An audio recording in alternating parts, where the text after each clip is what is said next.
Hello बच्चों, most welcome most welcome. अब हम तैयार हैं हिंदी साहित्य के लिए। और हिंदी साहित्य की मॉडल पेपर्स की सीरीज़ मैं वैसे ही आपको अवेलेबल करवाऊंगा जैसा आपका रेस्पॉन्स मिलेगा। तो आइए शुरुआत करते हैं शानदार ढंग से इम्पोर्टेंट क्वेश्चंस के साथ में। और हमारा पहला प्रश्न शुरू होता है यहाँ से। प्रश्न ये है कि बालक बच गया। बालक बच गया अध्याय में बालक ने इनाम में क्या मांगा था? बताइए, आंसर आप बताते जाइए। ऑप्शन ए है पुस्तक, ऑप्शन 2 है मानचित्र, ऑप्शन 3 है चश्मा या फिर ऑप्शन 4 है लड्डू। बच्चों, जब बालक से ये पूछा गया कि भाई बताइए तुम्हें इनाम में क्या चाहिए, तो उनके पिता जो कि प्रधान अध्यापक थे, साथ ही साथ अन्य टीचर, ये सभी सोच रहे थे कि न जाने पता नहीं ये कौन सी पढ़ने की चीज़ मांगेगा। लेकिन बच्चे तो बच्चे होते हैं भाई, वो अपनी स्वाभाविक प्रवृत्ति पर उतर आए और आखिरकार मांग लिया लड्डू। जैसा कि आप सबको पता है, तो सही जवाब मिलेगा ऑप्शन द, बच्चे ने लड्डू मांगा था।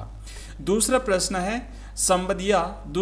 है संबदिया कहानी किस प्रकार की कहानी है? फणेश्वर नाथ रेणु जी के द्वारा लिखी हुई। बच्चों, ये एक आंचलिक कहानी है और इसलिए फणेश्वर नाथ रेणु जो है वो आंचलिक कथाकार माने जाते हैं। इन्होंने पहलवान की ढोलक लिखा, इन्होंने संबदिया लिखा।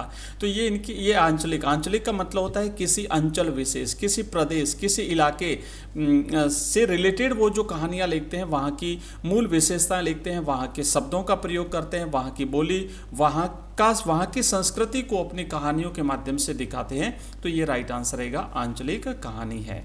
नेक्स्ट प्रश्न है, मैंने देखा एक बूंद कविता में कवि ने बूंद की किस विशेषता को बताया है? तो बच्चों, बूंद जो है ना, सागर से जब सागर की लहरें समुद्र से किनारे से टकराती हैं, तो वो जो एक बूंद जो है वो आसमान में उछलती हैं, थोड़ी देर अस्तित्व में रहती है। और चूंकि सूर्यास्त का समय था, उस सूर्य की लाल किरणों से वो बूंद भी रंग जाती है और उसके बाद पुनः जो है वो बूंद सागर में विलीन हो जाती है।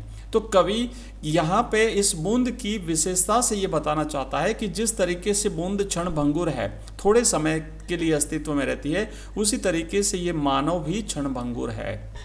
नश्वरता की बात यहाँ पे कवि बताना चाहता है, क्षण भंगुरता को यहाँ पे कवि दर्शाना चाहता है। नेक्स्ट प्रश्न है, 12 मासा जायसी की किस रचना का अंश है? तो 12 मासा जो है ये मलिक मोहम्मद जायसी के पद्मावत से लिया गया है। राइट आंसर रहेगा बच्चों इसका पद्मावत। ऑप्शन बी इस क्वेश्चन का राइट आंसर है। ठीक है, पद्मावत। और इस 12 मासा में कवि ने पूरे 12 महीनों का वर्णन किया है, लेकिन हमारे सिलेबस में केवल 4 महीनों का वर्णन दिया हुआ है। अगन मास से शुरू होता है और ये फाल्गुन मास तक चलता है।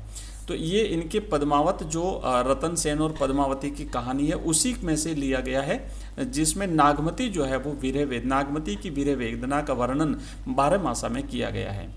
अगला क्वेश्चन है कि सूरदास की झोंपड़ी में किस वर्ग की व्यथा का अंकन किया गया है? बच्चों, ये मुंशी प्रेमचंद जी के द्वारा लिखित जो अंश है सूरदास की झोंपड़ी। और मुंशी प्रेमचंद जी वैसे भी हिंदी साहित्य में उपन्यास सम्राट के नाम से जाने जाते हैं। इन्होंने अपने समस्त रचनाओं में दलित और शोषित वर्ग का प्रतिनिधित्व किया है, दलित शोषित वर्ग को अपनी रचनाओं में स्थान दिया है। नेक्स्ट आगे बढ़ेंगे अगले प्रश्न की तरफ। तो राइट आंसर इसका तो रहेगा ऑप्शन 1। अगला क्वेश्चन है कि अपना मालवा पाठ किस समस्या की ओर इंगित करता है? तो बच्चों, राइट आंसर रहेगा जल और पर्यावरण के बारे में, इसमें ये चीज़ें जो है वो बताई गई है। नेक्स्ट प्रश्न है हमारा, कमल पत्र को कहते हैं। अब देखिए, कमल पत्र का अलग नाम दिया हुआ है। कमल पत्र मतलब कमल का जो पत्ता होता है ना, उसे कमल पत्र, उसकी बात हो रही है, उसे क्या कहते हैं। साथ ही साथ कमल की जो डंडी होती है, जो नाल होती है, तो उसको तो कमल नाल कहते हैं, उसको कमल गट्टा भी कहते हैं, उसको भसीण भी कहते हैं। और जो कमल पत्र होता है उसे पुरैन कहते हैं। ऑप्शन ब इसका सही जवाब है। नेक्स्ट है, डगडग रोटी पग पग नीर किस धरती को कहा गया है? तो बच्चों, ये मालवा की धरती को कहा गया है। मालवा की धरती को ये कवि ने कहा है डगडग रोटी, मतलब वहाँ जहाँ भी आप जाओगे वहाँ आपको खाद्यान्न मिलेगा, आपको अन्न मिलेगा, आपको भोजन मिलेगा, और उतना ही वहाँ पे पानी बरसता है। कहने का मतलब हरियाली की बात कवि ने वहाँ की है। नेक्स्ट प्रश्न है कि नाटक का सबसे जरूरी और सशक्त अंग है।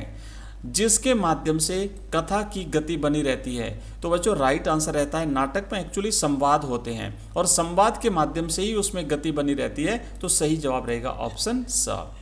अगला क्वेश्चन है कि समाचार लेखन के ककार होते हैं। अब समाचार लेखन में बच्चों 6 ककार होते हैं, उसमें से पहले 4 ककार और फिर दूसरे 2 ककार, तो टोटल 6 ककार होते हैं, ये आपको याद रखना है। नेक्स्ट अगला क्वेश्चन है, किसी अखबार की अपनी आवाज़ किसे माना जाता है। तो बच्चों संपादक की जो आवाज़ होती है, जो संपादकीय होता है ना, वो उस अखबार की अपनी खुद की आवाज़ मानी जाती है। तो सही जवाब रहेगा संपादक की आवाज़। अगला प्रश्न है, संवाददाताओं के बीच काम के विभाजन को मीडिया की भाषा में क्या कहते हैं। तो जो संवाददाता होते हैं ना, उनके बीच में जो काम का विभाजन किया जाता है और वो अलग अलग मतलब जो स्पेशलिस्ट होता है उसको वही काम दे दिया जाता है, तो वो बीट कहलाता है, उसे उसकी भाषा में बीट कहते हैं। तो ये हमने कुछ इंपॉर्टेंट क्वेश्चंस किए हैं। इसी सीरीज़ में हम लगातार ये जारी रखेंगे, लेकिन आपका रेस्पॉन्स जैसा मिलेगा उसके अकॉर्डिंग हम आज जो लाइव क्लास हुई थी मैं बता देता हूँ, वो हमारे जो सर हैं अभी फ़िलहाल कॉलेज शिक्षा में असिस्टेंट प्रोफेसर के रूप में चयनित हुए हैं और ये अपनी लगातार जो है वो अपनी क्लासें लेंगे, रिकॉर्डेड क्लासें भी मिलेगी, हिंदी के टॉपिक करवाएंगे, बहुत अच्छी तैयारी है उनकी, बहुत ज्ञानी है, तो वो अपन को हिंदी की तैयारी करवाएंगे। हिंदी के आपके 12वीं कक्षा का पूरा सिलेबस कवर करवाएंगे, लाइव क्लासें भी लेंगे, साथ ही साथ रिकॉर्डेड क्लासें भी उनकी अवेलेबल रहेगी। आप लोग जो है वो लगातार उनको पढ़ेंगे तो बड़ा आनंद आएगा और साथ ही साथ टॉप स्कोर आप लोग करेंगे।